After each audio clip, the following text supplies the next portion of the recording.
Hello students, कैसे हैं आप लोग। Welcome to my YouTube channel Dheeraj K Upadhyay Saraswati classes.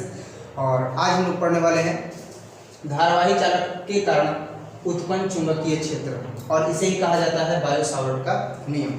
लेकिन सबसे पहले तो हम ये जानने की कोशिश करेंगे कि धारावाही चालक के कारण उत्पन्न चुंबकीय क्षेत्र जानने से पहले ये जानेंगे कि धारावाही चालक के कारण उत्पन्न चुंबकीय क्षेत्र की सबसे पहले व्याख्या किसने की। तो धारावाही चालक का मतलब हुआ कि किसी भी परिपथ में प्रवाहित होने वाली धारा। धारावाही चालक किसे कहते हैं? तो किसी भी परिपथ में धारा प्रवाह के कारण जो परिपथ का निर्माण होता है उसे ही धारावाही चालक कहते हैं। ठीक है, तो धारावाही चालक के कारण उत्पन्न चुंबकीय क्षेत्र के बारे में हमें पढ़ना है। तो सबसे पहले हम जानेंगे कि धारावाही चालक के कारण चुंबकीय क्षेत्र उत्पन्न हुआ, लेकिन सर्वप्रथम इसका पता किसने लगाया? तो डेनमार्क के एक प्रसिद्ध वैज्ञानिक थे और उनका नाम ओस्टेड था। और उन्होंने सबसे पहले यह पता लगाया कि जब कभी भी अगर किसी भी परिपथ से धारा प्रवाहित होती है, विद्युत धारा प्रवाहित होती है, तो उस विद्युत धारा के प्रवाह के कारण एक चुंबकीय क्षेत्र उत्पन्न होता है। और इस पूरे घटना में, इस पूरे परिदृश्य को प्रदर्शित करने के लिए उन्होंने एक अनुप्रयोग भी किया था और उन्होंने यह सत्यापित किया था कि जब किसी परिपथ से विद्युत धारा प्रवाहित होती है तो उस प्रवाहित होने वाली विद्युत धारा के कारण एक चुंबकीय क्षेत्र उत्पन्न होता है। ठीक है, तो सबसे पहले वो प्रयोग हम जानेंगे कि वो प्रयोग किस प्रकार से उन्होंने किया था। तो सर्वप्रथम उन्होंने एक सेल लिया था, एक परिपथ लिया था और एक कुंजी ली थी के, और इसके जरिए उन्होंने एक परिपथ का निर्माण किया और उस परिपथ को उत्तर दक्षिण दिशा में इस प्रकार से व्यवस्थित किया कि वह चुंबकीय सुई के समानांतर हो। और तत्पश्चात उन्होंने प्रयोग आरंभ किया। उन्होंने सर्वप्रथम उस परिपथ में विद्युत धारा प्रवाहित नहीं की, तो इस अवस्था में उस चुंबकीय सुई में कोई भी विक्षेप नहीं हुआ। लेकिन उन्होंने फिर विद्युत धारा प्रवाहित की तो चुंबकीय सुई में विक्षेप देखने को मिला। उन्होंने विद्युत धारा की प्रबलता को बढ़ा दिया तो चुंबकीय सुई में विक्षेप भी बढ़ गया। तत्पश्चात उन्होंने विद्युत धारा के परिमाण के मान को कम कर दिया तो चुंबकीय सुई में मान भी कम हो गया, अर्थात चुंबकीय सुई के विक्षेप का मान कम हो गया। अब इसके बाद जो है उन्होंने धारा की दिशा बदल दी। जब उन्होंने धारा की दिशा बदली तो चुंबकीय सुई के विक्षेप की दिशा भी बदल गई। अब इन प्रयोगों के आधार पर उन्होंने एक चीज स्पष्ट कर दिया कि जब कभी भी अगर किसी परिपथ से विद्युत धारा प्रवाहित होती है तो उस विद्युत धारा के प्रवाह के कारण वहां पर एक चुंबकीय क्षेत्र उत्पन्न होता है।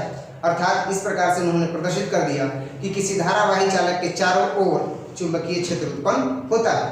क्योंकि आप ये चीज जानते हैं कि अगर चुंबकीय सुई है और उसमें विक्षेप हो रहा है तो वो केवल और केवल चुंबकीय क्षेत्र के द्वारा ही होगा।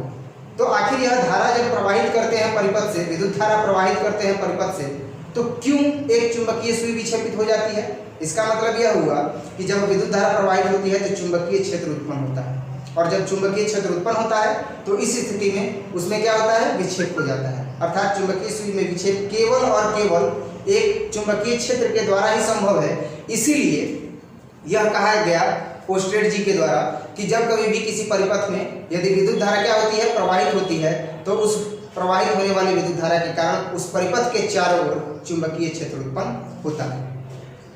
लेकिन बच्चा, ये जो कंसेप्ट था बेहतर था यह समझने के लिए कि किसी भी परिपथ के चारों तरफ चुंबकीय क्षेत्र उत्पन्न हो जाता है यदि परिपथ में विद्युत धारा प्रवाहित होती है। लेकिन कई सालों तक यह असमंजस बना रहा कि आखिर विद्युत धारा के प्रवाह के कारण चुंबकीय क्षेत्र उत्पन्न होता है तो उस चुंबकीय क्षेत्र का परिमाण कितना होगा? उस चुंबकीय क्षेत्र का परिमाण कितना होगा? वह कितना बलशाली होगा? वह कितना दुर्बल होगा? अर्थात चुंबकीय क्षेत्र का परिमाण अधिकतम कितना होगा, चुंबकीय क्षेत्र का परिमाण निम्नतम कब होगा? ठीक है, तो अब इस समस्या को सॉल्व करने के लिए बहुत सारे वैज्ञानिक सामने आए, बहुत सारे एक्सपेरिमेंट किए, लेकिन सफलता जो है वह दो वैज्ञानिकों को लगी। और वो सफलता प्राप्त करने वाले दो वैज्ञानिक एक बायो है और एक सावर्ट है।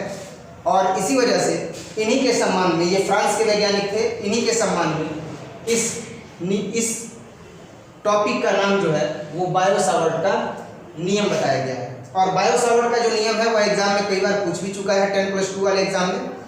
और अब इस टॉपिक को हम लोग देखेंगे, समझेंगे कि बायो सावर्ट का नियम क्या है। तो सबसे पहले ये समझ लिया जाए कि बायो और सावर्ट फ्रांस के एक वैज्ञानिक थे और महानतम वैज्ञानिकों में से एक है। और इन्होंने किसी भी परिपथ में प्रवाहित होने वाली धारा के कारण उत्पन्न चुंबकीय क्षेत्र के परिमाण के मान की व्याख्या करने वाले एक व्यंजक का निर्माण किया, एक व्यंजक को प्रतिपादित किया और आज हम उस व्यंजक के बारे में पढ़ेंगे। तो सभी लोग बने रहेंगे और अंतिम तक बने रहेंगे और यह एकदम सीख करके जाना है, कोई वीडियो छोड़ेगा नहीं, कोई वीडियो स्क्रॉल करके आगे नहीं बढ़ेगा, ठीक है। तो अंतिम तक एकदम बने रहना है अगर यह सीखना है तो, ठीक है।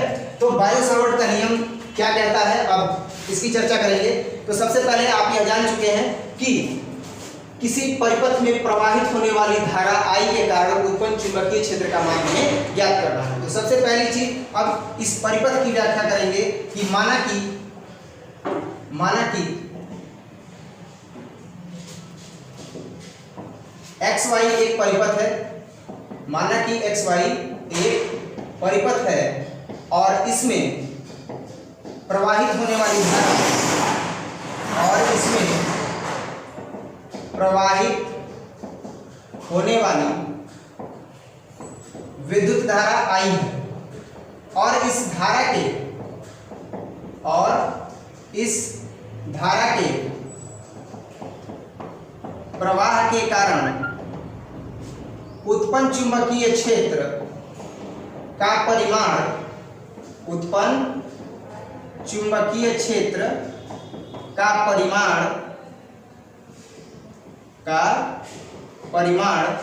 बिंदु P पर ज्ञात करना है। उत्पन्न चुंबकीय क्षेत्र dB का परिमाण बिंदु P पर ज्ञात करना है तथा ये जो चुंबकीय क्षेत्र dB है वह निम्नलिखित कारकों पर निर्भर करता है और वे कारक कौन कौन से हैं ये अब हम लोग देखेंगे। तो यह जो चुंबकीय क्षेत्र dB का परिमाण है वह बिंदु P पर क्या होता है ज्ञात करना है। बिंदु P पर यह उत्पन्न कितना हो रहा है, उसका परिमाण कितना है ये हमें ज्ञात करना है और तथा यह चुंबकीय क्षेत्र dB निम्न कारकों पर निर्भर होता है। तो अब वे कौन कौन से कारक हैं जिस पर चुंबकीय क्षेत्र निर्भर होता है, ठीक है। तो सबसे पहला चीज कि चुंबकीय क्षेत्र dB जो है, चुंबकीय क्षेत्र dB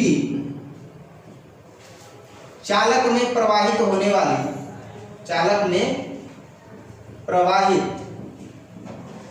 वाली विद्युत धारा के समानुपाती होता है। अर्थात एक चीज अब हम कह सकते हैं कि dB समानुपाती I और ये हमारा समीकरण 1 बन गया। सबसे पहला जो है वह बायो-सावर्ट जी ने यह बताया कि जो यह चुंबकीय क्षेत्र उत्पन्न होता है धारावाही चालक में प्रवाहित होने वाली धारा के कारण, तो उस चुंबकीय क्षेत्र का जो परिमाण है वह बिंदु P पर कितना होता है, तो उस चुंबकीय क्षेत्र का परिमाण प्रवाहित होने वाली धारा I के समानुपाती होता है, ठीक है। और दूसरा क्या है, तो दूसरा है कि जो चुंबकीय क्षेत्र का मान होता है, चुंबकीय क्षेत्र dB जो होता है वह अल्पांश भाग dl के समानुपाती होता है। चुंबकीय क्षेत्र dB अल्पांश भाग dl के समानुपाती होता है। अर्थात अब गणितीय रूप इसका देखेंगे बच्चा तो हो जाएगा dB समानुपाती dl, ठीक है। अब ये हमारा बन गया दूसरा समीकरण। इन्होंने तीसरा बताया कंसेप्ट कि जो चुंबकीय क्षेत्र होता है, चुंबकीय क्षेत्र dB वह साइन थीटा के समानुपाती होता है, ठीक है। तो अब एक चीज ध्यान देना कि यदि चुंबकीय क्षेत्र dB साइन थीटा के समानुपाती होता है तो अब क्या हो जाएगा गणितीय रूप में, तो गणितीय रूप में हो जाएगा अर्थात dB समानुपाती साइन थीटा, ठीक है। और इसके बाद बायो-सावर्ट जी ने जो चौथा पॉइंट बताया कि किसी भी परिपथ से प्रवाहित होने वाली धारा के कारण उत्पन्न होने वाला चुंबकीय क्षेत्र किन किन कारकों पर निर्भर करता है, तो उन्होंने चौथा पॉइंट बताया कि चुंबकीय क्षेत्र dB क्या बताया, उन्होंने बताया कि चुंबकीय क्षेत्र dB अल्पांश भाग dl से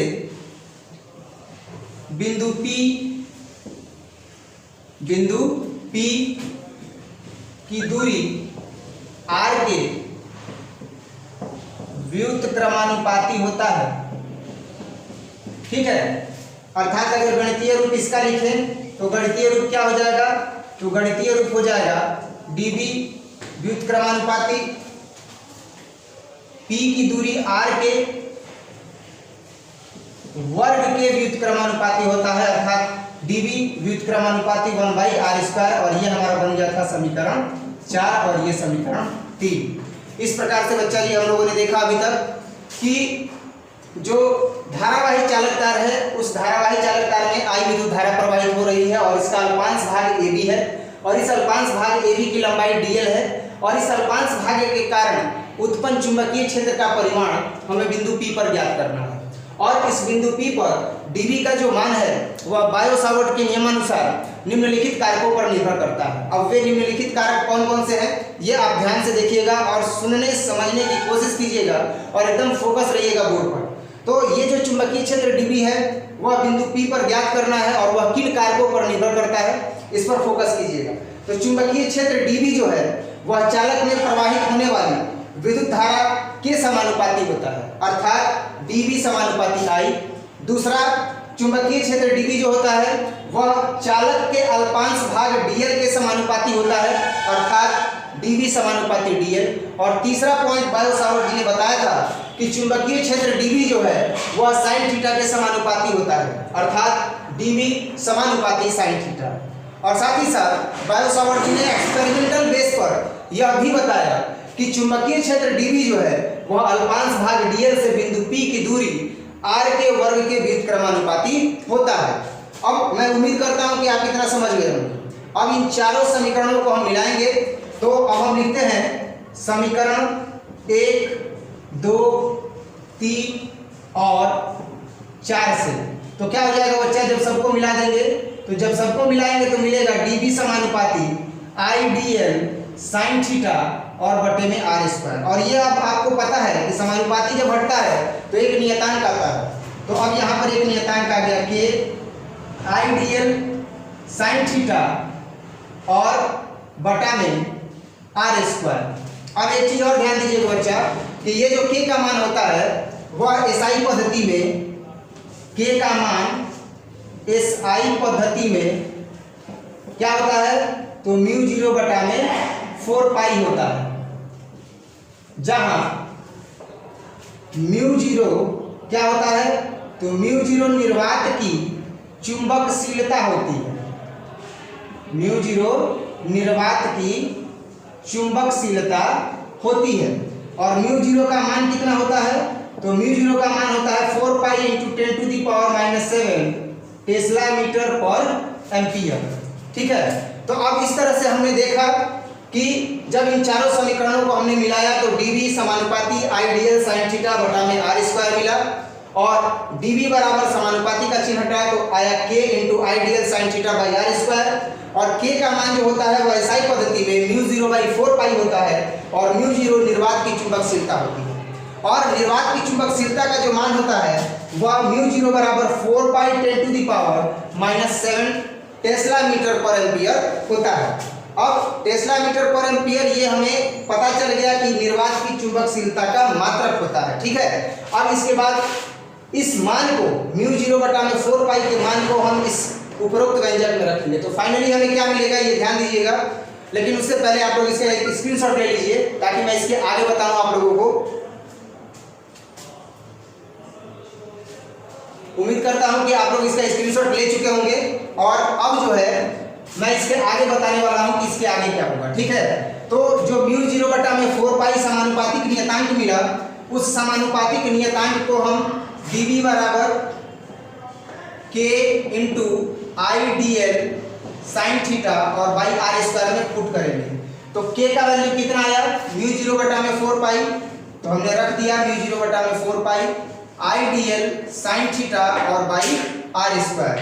ये क्या मिला हमें, तो ये किसी धारावाही चालक के कारण उत्पन्न चुंबकीय क्षेत्र का परिमाण मिला। अब एक चीज आप ध्यान दीजिएगा कि ये जो उपरोक्त व्यंजक है, यही उपरोक्त व्यंजक किसी धारावाही चालक के कारण उत्पन्न चुंबकीय क्षेत्र के परिमाण के मान की व्याख्या करता है। अब अगर कभी भी अगर यह कहा जाए कि किसी परिपथ से 10 एम्पीयर की विद्युत धारा प्रवाहित हो रही है और उस प्रवाहित होने वाली धारा के कारण उस परिपथ के चारों तरफ चुंबकीय क्षेत्र का मान ज्ञात करें, तो आप डायरेक्ट फॉर्मूला यूज करेंगे न्यूमेरिकल में, क्या, तो dV बराबर μ0/4 पाई RDL sin theta by r²। ठीक है, तो इस तरह से हमें ये पता चला कि किसी धारावाही चालक के चारों ओर उत्पन्न होने वाले चुंबकीय क्षेत्र का परिमाण किस व्यंजक से ज्ञात किया जाता है। ओस्टेड महोदय ने बस केवल यह बताया कि किसी धारावाही चालक के कारण उत्पन्न जो होने वाला क्षेत्र होता है वह चुंबकीय क्षेत्र कहलाता है, लेकिन उस चुंबकीय क्षेत्र के परिमाण के मान की व्याख्या करने में ओस्टेड महोदय फेल हो गए, अर्थात डेनमार्क के जो प्रसिद्ध वैज्ञानिक थे वे फेल हो गए। तो सफल कौन हुए, तो फ्रांसीसी वैज्ञानिक बायो और सावर्ट जो है इस केस का कुल परिमाण ज्ञात करने में सफल हुए, अर्थात किसी धारावाही चालक के कारण उत्पन्न हुए चुंबकीय क्षेत्र का परिमाण ज्ञात करने में बायो सावर्ट नामक वैज्ञानिक सफल हुए और ये फ्रांस के थे। परिमाण इन्होंने बताया dV बराबर μ0/4 पाई RDL sin theta by r²। मैं उम्मीद करता हूं कि आप लोग इस टॉपिक को अच्छे से सीख गए होंगे, समझ गए होंगे, और अब आपके ही कहने पर इस टॉपिक के आगे का जो भी पॉइंट है, आगे का जो भी टॉपिक है, वो मैं आप नेक्स्ट वीडियो में क्लियर करूंगा। तो नेक्स्ट वीडियो को देखने के लिए, नेक्स्ट वीडियो से बने रहने के लिए, हमसे जुड़े रहने के लिए आप हमारे YouTube चैनल को सब्सक्राइब करें, वीडियो को लाइक करें, शेयर करें और जितना हो सके उतना इसको शेयर करें, अपने फ्रेंड सर्कल तक पहुंचाएं और अपने सभी मित्रों तक पहुंचाएं। और मैं आशा करता हूं कि आप लोग इस वीडियो से संतुष्ट रहे होंगे, और यदि संतुष्ट हैं तो इस वीडियो को अधिक से अधिक शेयर करें और अधिक से अधिक हमारे YouTube चैनल को जो है वह सब्सक्राइब करवाएं। धन्यवाद।